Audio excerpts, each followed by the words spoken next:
Hello everyone, and welcome back to Kira's workshop.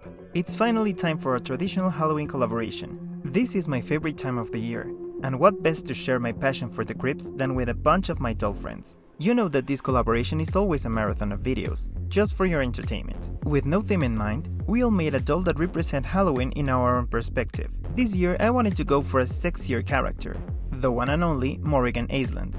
This succubus queen, born in Scotland as an S-class noble, is not truly evil despite her heritage as a demon of the Mackay realm. Morrigan is already very iconic, but I want to give her a more gothic style. So grab your favorite candy, and let's go! For this project I'm using a Headmistress Bloodgood doll as a base, since she has the big sister body and is curvier and taller. I already draw the eyes off camera and now I'm beginning to contour the face. Bloodgood's head mold is kinda harsh, so I'm playing with the shadows to try to soften it a little bit. Add highlight to the tip of the nose and in the middle of the bridge. To try to soften the jawline, I'm contouring on top of the molding instead of underneath. Add a little bit on the temples and also on the hairline. Now adding some colors to the lips using pink pastel. And with a brown color pencil, draw the lip line. Morrigan has greenish hair, but I'm giving her brown brows. Draw them with pastel first,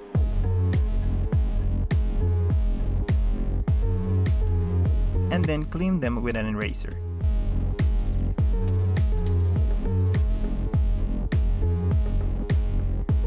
Add highlight to mark the brow bone,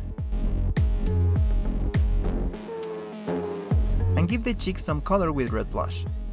For the makeup, I'm giving her purple eyeshadow, and I'm really packing up the pigment. Also add some on the bottom lids.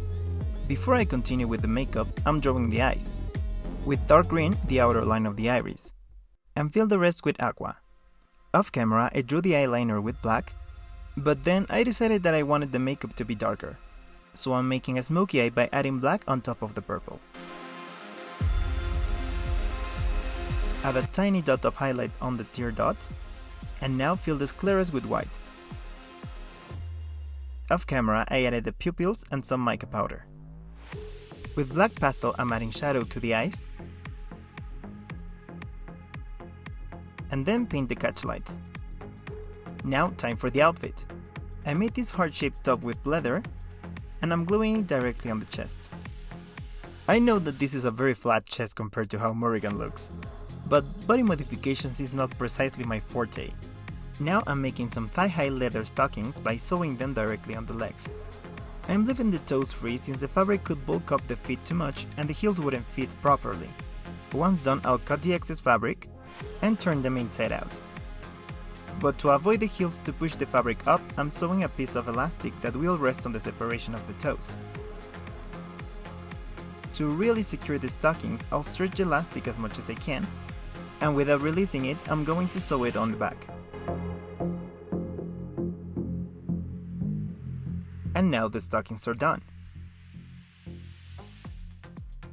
For the shoes, I use a pair of Casta Fierce boots, cut them up to the ankles, and paint them black. Also added some gloss on some parts. With the same stretchy black leather, I made a corset. And with a polka dot mesh, I made this bodysuit. And also painted the underwear with black nail polish, because acrylic paint tends to chip off very easy. Time to assemble her.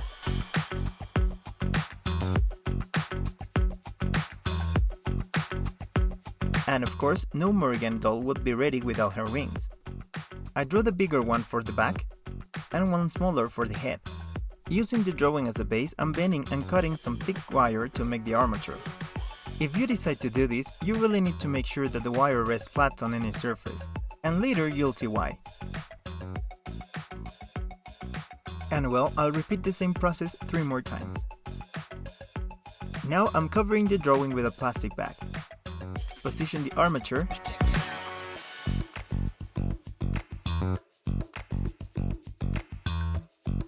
and glue all the pieces together using E6000 or any industrial glue. I'm applying the glue on the joints, but also around them, to make a better bond. Let that cure for at least 24 hours, and then we got this. Now, using my silicone mat, I kinda trace the size of the wings and fill it with liquid latex. And well, there's no better glue for latex than more latex. So I'm covering the complete armature with a coat of liquid latex. Use a hair dryer to dry the latex faster, and once dry it will be really sticky. So now I can glue on the armature to the latex sheet. Press down the wire for it to stick very well. Once done, I'll fill the wings with more latex. I glued on the armature to the mat, so that when I fill the wing membranes, the wire would serve as a barrier to keep the latex inside. Keep in mind that the latex cures faster if applied with thin coats. I'm using a silicone brush to add the latex, and one with a very fine tip to define the curves of the membrane.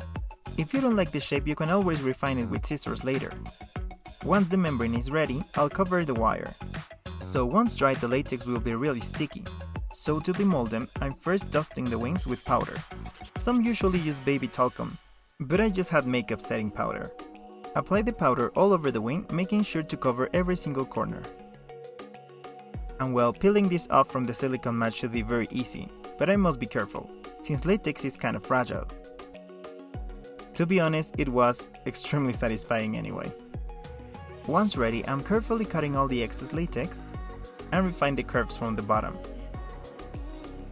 And this is how they turn out. Pretty cool, huh? As you can see here, I cut too close to the wire, but it's an easy fix. I just need to add a couple layers of latex. And also I want to reinforce the wings from the back, so I'll add another thick coat. Try to always make this quick. The parts where the latex is thinner dries faster, and moving the latex around too much might form lumps. I know this method is very time consuming because of the drying time, but honestly, it's extremely easy and fun to do. Once done and dry, we can begin painting them. First, I'm painting the membrane with purple.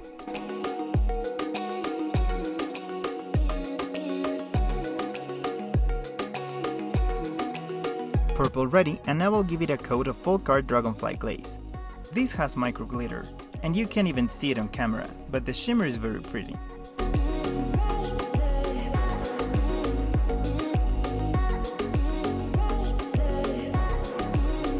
Once it's dry, I'll paint the top of the wire/bones with black.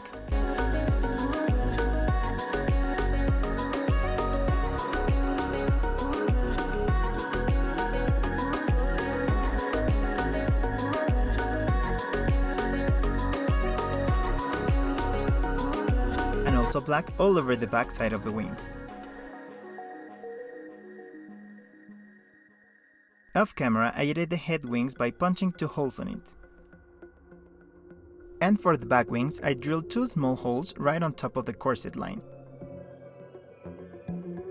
I'm adding some drops of super glue and insert the wire. And with this, she's done.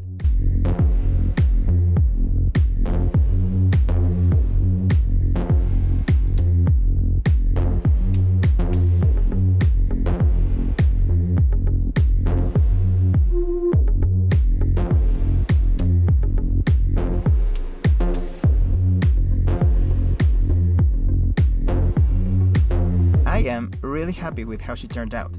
Morrigan is a very sexy character, so I believe she looks good in any sensual outfit you want to dress her. Also, the wings took me 1 complete day to finish, but since they are made of latex and wire, they are very poseable, which is great. Don't forget this is a huge collaboration. There are 11 more dolls waiting for you to watch, so go and visit the channels of my friends Dolly Pop, The Doll Fairy, The Dolly Geek, Enchanterium, H. Crafts, Harley's Dollhouse, Hextian, His Name is Akin, Jackie O, Moonlight Jewel, and Valkyrie's World. All the dolls turn out amazing, and it's always really fun working together. And well, that's a wrap for today. As always, don't forget to like this video and join the workshop by subscribing to my channel. Click the bell to get notified about new videos coming up, and also follow me on Instagram at Kiros_workshop for some sneak peeks of my next projects. Thanks for watching, have a happy Halloween, and I'll see you on the next one. Kira out.